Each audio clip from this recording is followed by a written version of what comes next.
my experience in university. Yay! Okay, so I went to university for 3 years, I think.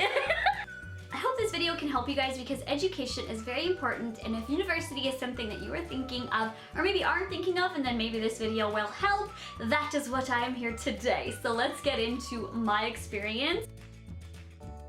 So I went to university because I like school. I love school. I didn't quite know what I wanted to do with my life. I had always thought about being a mortician or an embalmer, but they do not offer that at the university in my province. So I said, you know what, I want to go to university because you never know what I'm gonna like. So I kind of just took a few random courses the first year. I was interested in psychology, but I went because I didn't quite know what I wanted to do with my life, and I wanted to try out university, and I like school, so I wanted to further that.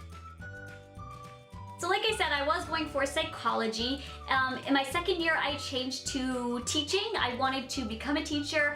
Then I realized that that wasn't something that I actually wanted to do. So in my third year, I was thinking more dentistry. My marks were there, but again, it wasn't something that I truly wanted to do. The reason why I stopped the psychology was actually because I talked to somebody. I worked at Value Villages at the time as I was going to university, and I was in the back one time getting my schedule changed around because I had a big midterm in psychology, and she's like, oh, why do you need this off? And I said, because I have a midterm in psychology. And she said, oh yeah, I remember those days in university. And I said, oh, what did you go to university for? She goes, psychology. And I said, oh, did you like complete? And she said, yeah, I got my psychology degree. And I went, oh, why are you working here? Like, not to be mean, but like, why are you working here? She goes, because I can't get a job in psychology with a psychology degree. She goes, there's thousands and thousands of people out there that have a psychology degree and can't really do much with it. And I was like, okay, maybe I should think about what I'm gonna do, because I don't want to be, you know, I have no problems working at Value Village, but I don't want to be working at Value Village for the rest of my life. Do you guys know what I mean? So that's why I kind of stopped that, and I looked into it, and there's really not many jobs. There are of course amazing jobs, but there's not like, you know, great jobs to go get. Okay, so because I was there 3 years and I took a full load each semester, I took a lot of different courses. I was in psychology, a few psychologies. I was in sociology, anthropology, biology.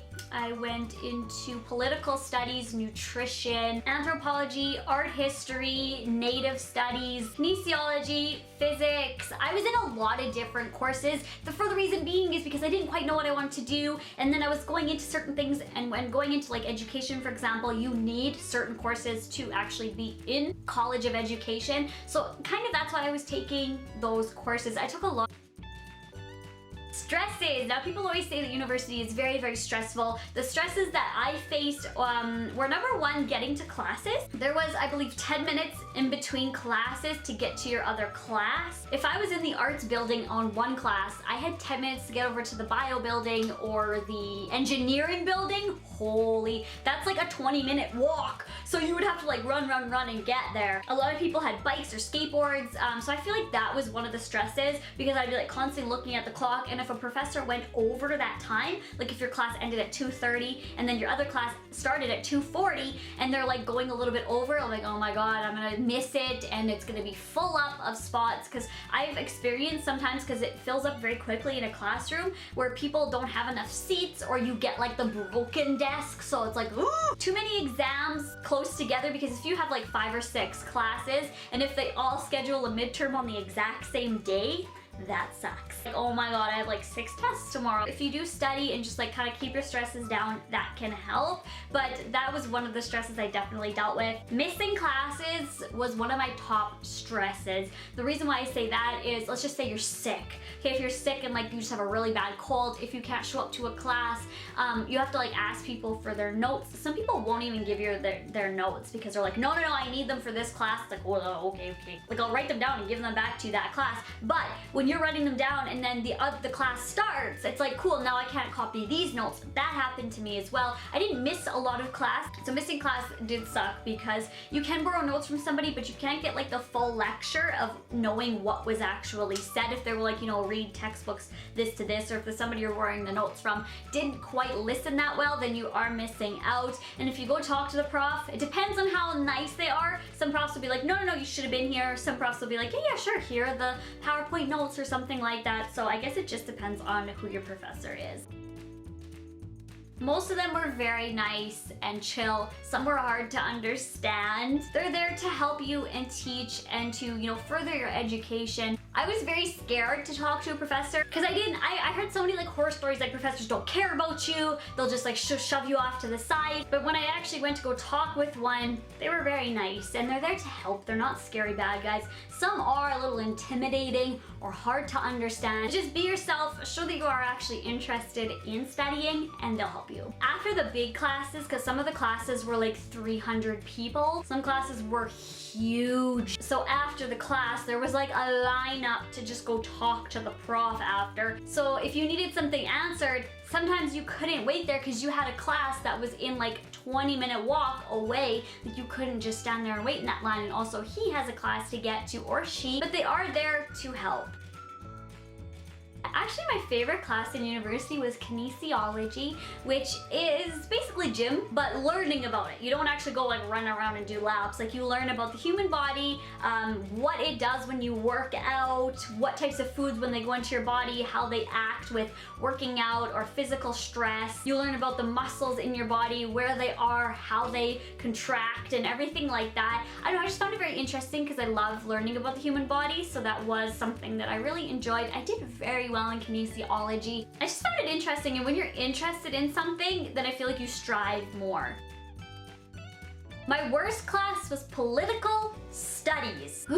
Basically, I don't know anything about politics. That's one thing about me that you might not know. Like, I don't really care about politics. I mean, that might sound mean, but like, I don't know, I just feel like it always ends up in a big debate. People are like, oh, do this, and oh, do that, no, and then they clash. So I just have never really been somebody who really cares about politics. I don't really care what this guy says or that guy. I just like, whatever. But I saw it in the course catalog, and I said to my dad, I should do political studies, but like, I don't know anything about it, so I feel like that's a waste of time. And my dad said to me, no, you take it because it is to learn about it. So there'll be people there that don't know anything about it either, and that's how you learn, is by going to the class. Like, it was like level 1 of political studies. It wasn't like further on, then you're gonna have to know your shit. The first class in the little blob, I was like, hey, why not? I'll just take it and see how it is. The first day, they're like, hey, we're gonna go along the lines of everyone and see what you feel for conservative, how you stand with it, who your favorite conservative party member is, and why.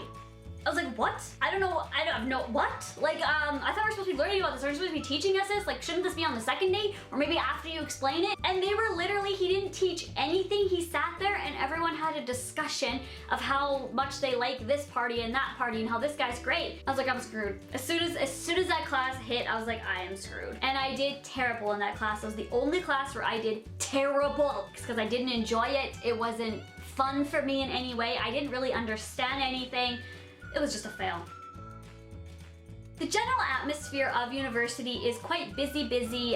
People are studying and very nice. I never met somebody who was very rude to me. They're all there for one, well, I mean, some people are there to like get girls and party, but the majority of people are there to further their education and study and not, you know, be dickheads. It was a great place to be. I really did enjoy university. It was fun and it was a place to learn, and I love learning new things.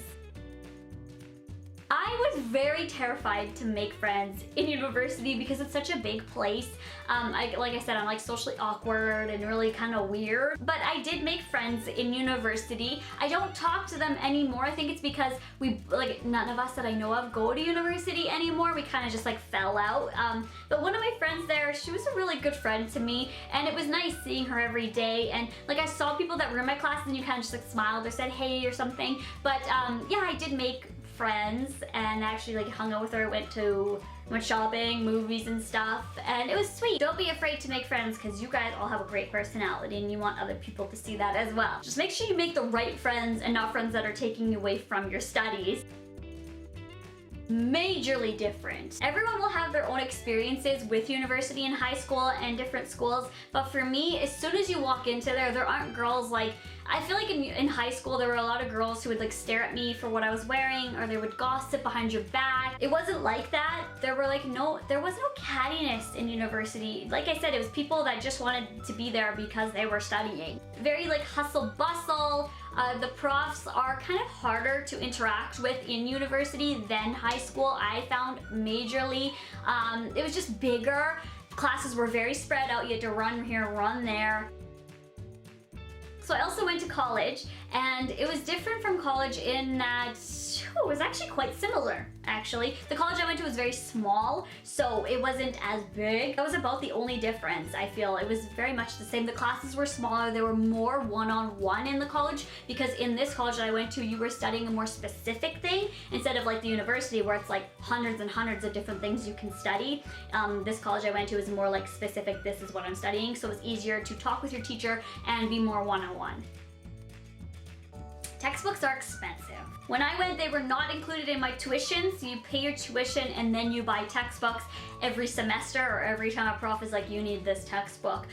There are ways around it. If you can order yours on eBay, or if you look on Kijiji or Craigslist, just make sure you are getting the right editions, because for me, in my nutrition class actually, we needed this nutrition book, and I found it on Kijiji. Somebody was selling it for $5, and I think it was like a $200 book. So I ran out, got it, I was so happy. I was like, yay! And then it was the wrong edition. So it looked the same, it had similar pages, but they were on like the wrong pages because they added more, took away in further editions. So I was off when she's like, read this page. I would go on there, she's like, you know how it says on the top, you know, eating this? And I didn't say that at all. And I was like, oh my god. Textbooks are very expensive though. Just go on to like any random university's textbook website and look. Look at how much textbooks can be on top of your tuition. It's just that part really sucked, because some classes, they were like, you need 6 textbooks, and they would like list them all that you need those. My English class, we had to read, I think it was a total of 30 books in our English class, and it was only one semester, so that was just so much. I mean, luckily I could find some of them for like $5, $6 used, but that was a pain in the ass. Exams to me weren't that hard. It was all really multiple choice or essay questions. My psychology class was, you had multiple choice, and it's like those little, you fill in the little A, B, C, D or whatever, and then there was a short answer. So it was very similar to high school, I feel. Most classes that I was in though did multiple choice, because they just like scan it through and then they're done, because some people have like 200-300 kids in the class and they don't want to be marking everything, so just kind of run it through the machine and it marks them for them, so it's the easiest way. It wasn't like crazy hard, even though I was in like, you know, just the arts and science. I wasn't in like, you know, 5th year dentistry or anything like that. This is fun. I missed one exam in my life in university. It was because I had a migraine. I literally had to like run out. I wasn't in the middle of the exam. It was right when I was finished a class. I like ran home. And if you guys know about my migraines, I will leave a video link down below of my migraines. I have to go home. Like, I can't even see what I'm doing. I'm blind and I don't have feeling in my fingers, so there's no way I could have wrote an exam. I'm throwing up. I can't even open my eyes. So like, I can't write an exam. So one time I had to miss an exam and my other classes. So I went to go talk to the prof, and this was the rude prof. How ironic. Out of all the profs it could have been, this guy was rude. So I went and talked to him. I said, I missed the exam the other day. I was wondering if I could do a makeup test. He looked at me, he's like, no. The exams are on the exam. You get a 0. Have a good day. And he was walking, I'm like, are you, what? I said, but I was really sick. He's like, okay, doctor's note? I said, I don't have one. He's like, have a good day then. And he left. And I was like, oh my god. So that night I went to the doctor and I just explained my situation. They looked at my file and my bad migraines, and then they gave me a doctor's note for that class. So then the next day when I went to the class, actually it was the next 2 days, because most classes were Monday, Wednesday, Friday, and then the other classes were like Tuesday, Thursdays. So you didn't have the same class every day. So the next time I went there, I was like, hey, you know, I missed the class and here's a doctor's note. He's like, okay, very good, you're done. And then he gave me another piece of paper and said bye, like, and he left. The paper was the makeup test date. So luckily I had a makeup test, so it just depends again if you have a nice professor and if you have a doctor's note. Some require them, some don't. But that's about all you could do in university, is bring in a doctor's note. So I guess this is the last question, the why I stopped. And the reason why I stopped going is because what I really truly wanted to do in my life was be an embalmer or a mortician. So that's what I truly wanted to do. And then my cousin messaged me on Facebook, did you know that where you are, they offer, you know, embalming? And I looked and I was like, oh my god. And I looked in, and that's the college that I looked into, and I went, oh my goodness, okay, well, I'm dropping out of university because this is what I want to do. There's nothing really I want to do in university, and it's a lot of money, it's expensive. I don't just kind of want to be doing it for like 3 years, 4 years, 5 years of just like kind of taking school. So I dropped out and I said that's what I want to do because I want to follow my dreams and my passion of what I truly want to do is embalming. And you guys all know the sad story of why I had to stop embalming. It was a very, very hard and rough time on me. Don't want to get emotional because it's something that I truly wanted to do and I can no longer do it, and it's for health reasons. It's not something like I just didn't want to do it anymore. So that is why I stopped university, because my passion like popped up and I just went, oh, bye university. I did miss kinesiology though, because I loved kinesiology. I hope you guys enjoyed this video. I have gotten questions before like, can you do a school experience video? So I don't know if you guys want to know my experience in college or high school or elementary school, then let me know. Other than that, I hope you guys have a great day. Stay studying, know who you are, go into what you want to, don't do something that you don't want to do. It's a career for the rest of your life, so just make sure that you are doing it for you and not because your mom's like, oh, you need to be a doctor. There was lots of people that I knew that were being a doctor because their mom said that they needed to be a doctor, or their family like, you know, relied on it. So please do it for you. Don't do it because your boyfriend says to, or don't do it because people say, oh no, you would be really good in dentistry. You should go into dentistry. And so many people tell you that you should go into dentistry. Well, how do you know you even like being a dentist? You have no idea. So just make sure you are happy in what you are doing. And I love you guys so much. I will talk to you all tomorrow. Bye guys.